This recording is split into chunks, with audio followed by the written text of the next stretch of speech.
Не так давно для GTA The Trilogy The Definitive Edition вышло большое обновление, которое достаточно сильно изменило игру, как ни странно, в лучшую сторону. Теперь настало время модов, которые хоть и не исправят глобальные проблемы трилогии, но все же сделают игру немного лучше. Почему немного? А потому что большая часть модов, которая была выпущена для ремастера за эти 3 года, была направлена на фикс имеющихся проблем, и большую часть этих проблем пофиксили в свежем обновлении 1.112, поэтому многие моды уже не актуальны, а та часть, что осталась, оказалась не вся работоспособна на новом патче. По итогу мне пришлось сортировать всю эту кучу модов и находить выживших, которые смогли бы функционировать на обновленной трилогии. Устраивайтесь поудобнее и приступим.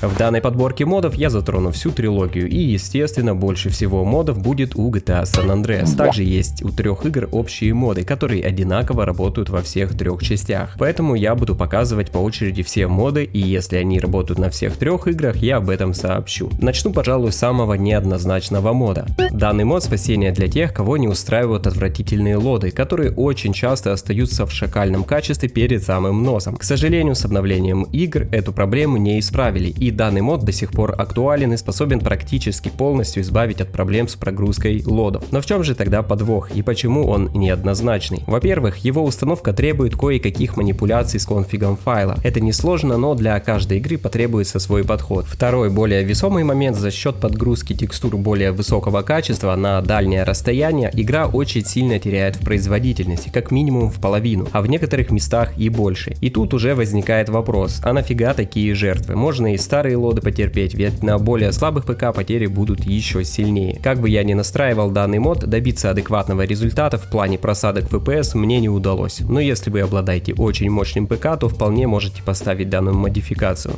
Это уже действительно хороший мод для тех, кто ощутил отсутствие некоторых песен на радиостанциях Definitive Edition. Данный мод призван вернуть все вырезанные треки в каждую из частей трилогии. Данный мод исправляет ошибки в хронологии и лоре San Andreas Definitive Edition, в которой многие текстуры были взяты из той же GTA 5, поэтому иногда в игре можно встретить неуместные текстуры, которые никак не вписываются во временной промежуток оригинальной игры. Данный мод исправляет многие подобные моменты, и таким образом игра выглядит более аутентично.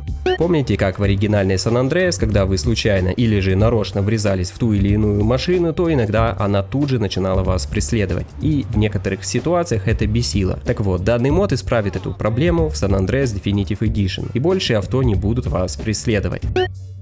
Одна из особенностей ремастеров по сравнению с оригинальными играми — это то, что при открытой двери авто горит свет из салона, что достаточно круто, но зачастую свет выглядит слишком ярким. Данный мод призван снизить яркость источника света, а также есть вариация мода, которая полностью убирает свет. Мне лично нравится вариант с полным отсутствием света, как в оригинальной игре. Маркеры в Definitive Edition в некоторых сценах выглядят очень яркими, а точнее испускаемый от них свет. С помощью данного фикса можно ослабить свечение вокруг маркера или же полностью убрать яркий свет.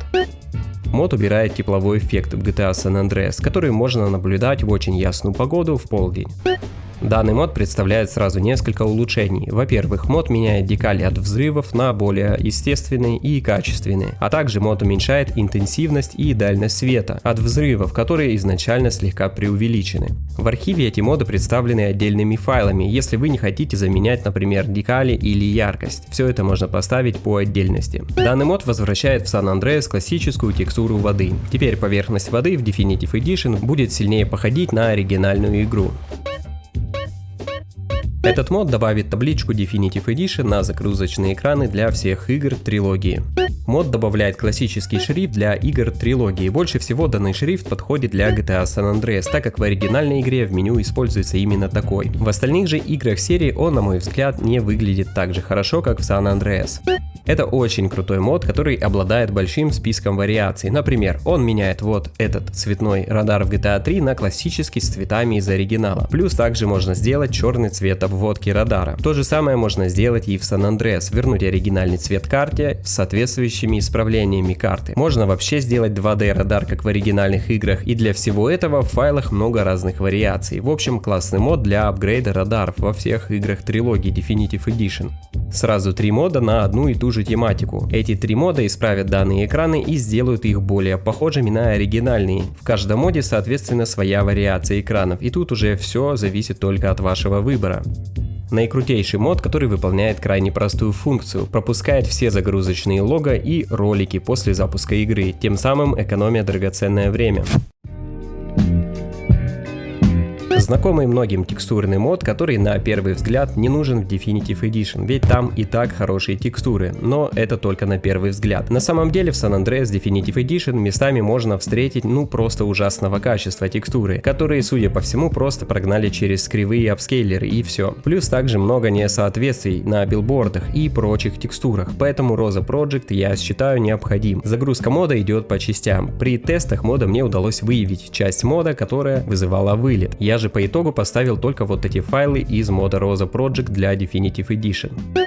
Вероятно, многие замечали, что в трилогию завезли объект в виде листьев на земле, а также трещин на асфальте. Казалось, классная деталь, но местами с этим явно переборщили, а где-то это и вовсе выглядит неуместно. Поэтому данный мод способен убрать все данные декали с улиц Definitive Edition, сделав их чистыми, как в оригинальной трилогии.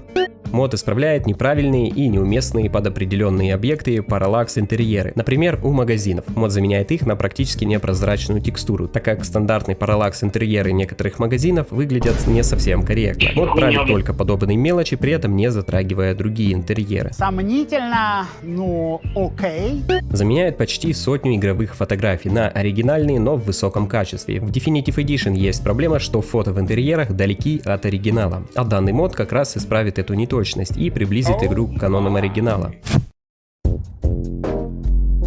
Данный мод исправит разные текстурные проблемы с транспортом, подправит где нужны текстуры, например, разные наклейки на спецтранспорте, винилы, уберет ужасную рябь с кузова автомобиля и многое другое, после чего авто будут выглядеть лучше, чем в оригинальной Definitive Edition. Но стоит заметить, что это только текстурный мод, и он никак не правит модели авто. Данный мод добавит разнообразия в трафик, теперь по улицам будет ездить больше разнообразного транспорта. Мод исправит разные ошибки в татуировках, которые допустили на релизе и которые не исправили даже в свежем большом обновлении. Исправит то же самое, что и прошлый мод, но теперь на пэдах, а именно ужасные тату у вагасов, на которые раньше без слез невозможно было смотреть. С модом же это все выглядит куда лучше. Ну и пара модов для ретекстуры персонажей. Мод заменяет оригинальную текстуру на новую. Таким образом, Кендалл становится чуть менее мультяшной, и в целом теперь она смотрится гораздо лучше. И наконец-то наш OG Log. Его также пофиксили, поставили правильную текстуру, и теперь он выглядит действительно хорошо по сравнению с тем, что было. Пора подвести итог всей проделанной работы, но перед этим я хочу сказать, что моддинг GTA The Trilogy The Definitive Edition, увы, мертв. Здесь просто не из чего выбирать, и это очень печально. Несмотря на недавний выход крупного обновления и вновь появившийся интерес к игре, это никак не повлияло на моддеров. Никто из них не подорвался клепать новые моды на эти игры, и это реально очень грустная для меня картина. Я бы очень хотел, чтобы все крутые классные моды из оригинала просто взяли и перенесли на Definitive Edition, чтобы все, что я, к примеру, делал с классической игрой, можно было сделать уже из Definitive Edition, но, к сожалению, это вряд ли будет возможно. Описанная ранее ситуация — это показатель того, что данная игра на текущий период времени никому не нужна. В этом видео я показал моды, которые работают на пиратской версии патча 1.112. По идее, все это также будет работать и на лицензии той же версии. Пробуйте, все ссылки я оставлю в Google документе, ссылка на который будет в описании и закрепе. Спасибо всем за просмотр, отдельное спасибо ребятам с Boosty за их материальную поддержку. Это очень важно в текущее время. На этом у меня все, увидимся в новых видео.